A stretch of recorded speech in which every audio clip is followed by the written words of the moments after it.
maalintii 13aad ayaa waxaa ka socda maxkamadda federaalka ee Minnesota dacwada loo haysto 3 wiil oo kala ah Maxamed Cabdixamiid Faarax, Cabdiraxmaan Yaasiin Daawud iyo Guuleed Cali Cumar. maanta ayaa waxaa maalintii labaad la dhageystay marqaati fur uu sameeyay Cabdirasaaq Warsame oo ah wiil isagu aqbalay dambigii loo haystay balse dhalinyarada la midka ahaa.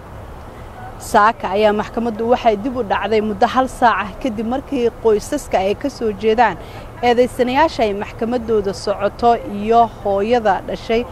Cabdirasaaq Warsame ay buuq uu ku dhex maray hoolka hore ama afaafka hore ee qolka ay maxkamaddu ka socotay. Cabdirasaaq Warsame ayaa dhammaan baqiray eedihii loo soo jeediyay in ay galeen saaxiibadii isagoo sheegay in ay qorsheynayeen inay u safraan dalka Syria kuna biiraan kooxaha argagixisada ah taasi oo ay diidanayeen 3 wiil ee dacwadeeda ay socoto ee kala ah Maxamed Cabdixamiid Faarax, Cabdiraxmaan Yaasiin Daawud iyo Guuleed Cali Cumar. sidoo kale waxaa maanta dhinaca dawladda ay keeneen marqaatiyaal ka socday hay'adda FBI-da waxaana la keenay sargaal ka tirsan hay'adda FBI-da oo sanadkii 2012 waraysi la yeeshay Guuleed Cumar oo kamid ah eedeysanayaasha maxkamaddoodu ay socoto. waxaa la filayaa in toddobaadka dambe sida uu sheegay xaakimka dacwadan qaadaya ay soo gabagabowdo labada dhinacba marqaatiyada ay rabaan isla markaana lagu wareejin doono keyska ama dacwadda guddiga xeer beegtida oo go'aan ka gaari doona. Sadiq waxaa jira in dadka Soomaalida ah maanta hoolkan dacwadda 1 saac bilowgii maxkamadda 1 saac ayuu dib u dhacay. sababtuna waxay ahayd dagaal iyo buuq ay sameeyeen dadka Soomaalida ahaa yimid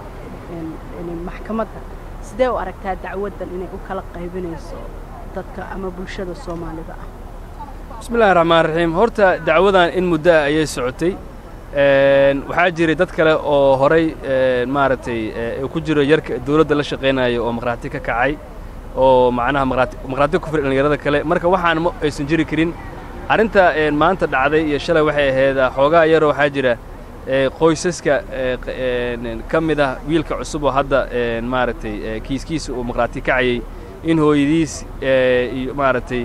iyo wiilasha kale ay qaraabo yihiin Cabdiraxmaan Daawud iyo macnaha Cabdirasaaq Warsame macnaha maxkamadda laga sheegay taas inay yihiin cousins ay dhaheen marka arrinta xoogaa ilma adeer inay yihiin marka xoogaa arrintaas oo macnaha labadii reer maaragtay xoogaa waxaa jirtay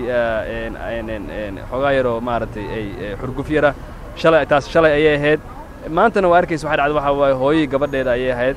iyo marka waxa u rajeynaa laakiin in maxkamadda waxaan ka codsanaa waxay tahay waalidiinta u sheegay labada dhinacba annaga haddaan jeelida nahay labada dhinacba u sheegnay in maxkamadda edeb lagu yimaado jaajkana wuu cadeeyay si cad uu sheegay in mataqaanaa la dejiyo oo la qaboojiyo arrinta dacwadan waa dacwo waa dareemi karnaa hooyo wiil ka mid ah waxa wiilasha qorshaha dawladda qaatay hooyeen kalena waxa waaye wiilashooda ayaa maxkamad jirta marka waa jiri karaa waxa laabkooda ayaa kacsan laakiin hooyooyinka waxaan ka codsanaa labada dhinacba wadankan sharciga ka jira maxkamadda hadda juur ayaa dhageysanaya inay si akhlaaq leh maxkamadda u joogaan. laakiin Sadiq marka laga soo tago maxkamadda dadka imaanaya dadka gobolka ku dhaqan oo Soomaalida ah laba fakar oo labada dhinac ay kala qabaan haba ugu badnaadaan kuwa hadda dacwadu ay ku socoto dadka taageersan marka ma la dhihi karaa ma aha dacwadan inay dhibaato ku tahay qoysaska ay carruurtooda xirnaayeen laakiin midnimadii bulshadana dhaawac ay u geysatay. wala horta ummadda Soomaaliyeed ilmada halkan ku koray oo waa garan kartaa markii qorshaha dawladdan markii hore ilmaha markii la wada xiray April 19 6 ayaa la xiray kadib gadaal laga wada xiray ilmaha hadda 9 ayaa xiran 6 waxay qorshaha ayay qaateen laakiin waalidiinta ayaa moogta waxay u kala jawaabeen waxa way waalidiinta qayb ayaa waxay qaateen ilmahooda iyagoo ka cabsanaya oo in maxkamaddu ay siiso xarig dheer ayay waxay aqbaleen inay qirtay in dambiga galeen si ay dawladda uga helaan qafiifin uga helaan sharci hooyooyin kalena waxay ku adkaysanayaan waxa weeye wiilasheenu waddanka ma aysan bixin waxaana kuma jiraan marka runtaa waa familiyadii ayaa meesha kala qaybsan laakiin jaaliyadda anigu waxaan rabaa inaan soo jaaliyadda sida guud markaa fiirisid qalbigoodu wuxuu la wada jiraa in ilmahan even hadday qalad sameeyeen in loo sameeyo brograamo mataqaanaa brograamadaas maadaama aysan waddanka ka bixin in waxna dilin inaysan u qalmin in xabsi daa'ina lagu xukumo haddii ay marka judge-kuna wuxuu eegyahay judge inaa ogtaa maaqa horaan arrinta uga hadalnay oo nin Daniel Collar ayuu keenay oo qaabilsan arrimaha deradicalization waxa loo ah ka soo saaritaanka xag jirnimada marka waxa laga yaabaa in marka keyskan dhammaado aan ummadda waxaan leeyahay saala samro in jaajku uu qorsho wato qorshahaas oo ah uu ogyahay in ilmahan bini'aadamku wuu qaldami karaa laakiin in qorshe oo uu siiyo oo ay dib loo macnaha in ummadda u soo dhex galaan marka hooyooyinka waxaan dhihi lahaa laablakaca iska daaya jaalidina waxaan dhihi lahaa midnimadiina ilaashada laakiin arrintan waa garan kartaa waa arrin xasaasiya ilmo macnaha laga yaabo in xabsi daa'in lagu xukumo iyo hooyooyin lagu eedeynaya in ilmihii qaarkood ee ilmihii kale ay wax ku eedeynayaan marka annaga haddaan jaalidina laakiin dhexdhexaad ayaan ka nahay muhiimaddana waxay tahay waxaa weeye ummaddan laakiin jaaliddu waa kala qaybsantahay saddex waa maadaama ummadda dee nin walba qaraabadiisii iyo tolkiisii ayaa badanaa qof walba maxay ahayd maxaa la yidhahdaa inuu macnaha jeclaado laakiin anigu kulley saan dareensannahay dadka oo magaalada caad baan ugu dhex jirnaa kulli waxaan doonaynaa waxaa weeye wanaagga ah kulligood kuwa qorshaha qaatay wiilasha iyo kuwa hadda maxkamadda saaranba in hadday dembi galeen aysan dembigu ahayn dembi ee lifetime ama xabsi daa'im ay ku milaysan karaan ilmahan waxaa weeye ilmo waana dhegaysan cajaladaha waana shaki kuma jiro inaa hore u maqasheen in qof lacag qaatay oo paid informant inuu qayb ka lahaa oo macnaha shakhsi si basaasnimo ugu shaqaynayo dawladda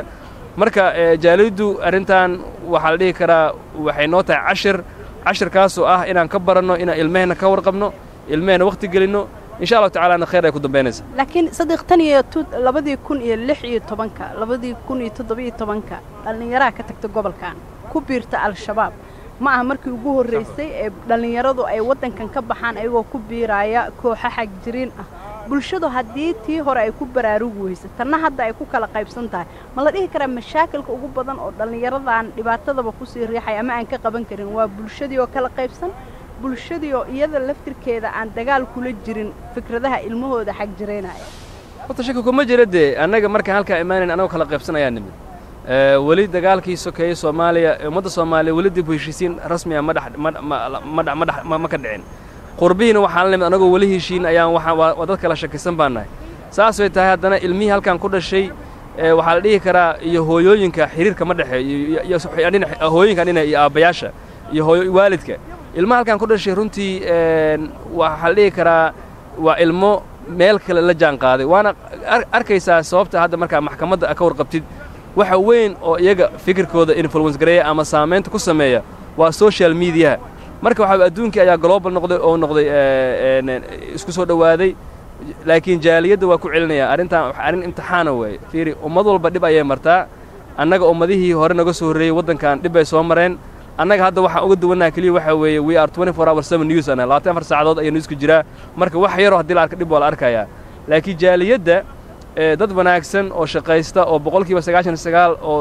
wadaniyiina oo Mareykan jecel wadankooda Soomaaliya jecel ayaa ku jira wiilashaana waxaan rajaynaynaa waxa weeye annaga qalbigeena wuxuu la jiraa hooyooyinka masaakiinta ilmaha ka xiran yihiin iyo aabooyinka waxaan leenahay waxa weeye jaajkana hore ugu dirnay qorshahaas waa in ilmaha loo sameeyo waxaan xabsi ahayn kana duwan si ay mataqaanaa ay uga qaladkoodan u arkaan ciqaab intaas ugu filan laakiin go'aanka juuriga gaari doona laakiin saan aaminsanahay ninkan xaakinka ah waqti badan ayuu geliyay ilmahan waa nin African American madow ah wuu dareemi karaa cunug 19 jir 20 jir macnaha meesha ay marayso wuu dhowr jeer ayaan waxaan ka dareennay inuu dad qof maarata naxariis ku jirto u eegyahay waxaan rajaynaa waxa weeye in ilmahan kulli qorshe loo sameeyo qorshe wanaagsan ama dacwadan ayaa u muuqata mid si weyn u kala qaybisay dadka Soomaalida ee gobolkan ku dhaqan kuwaasi oo kala shaki iyo waliba tuhun ay ka dhex abuurtay Falastiin Axmed Iimaan VOA Minnesota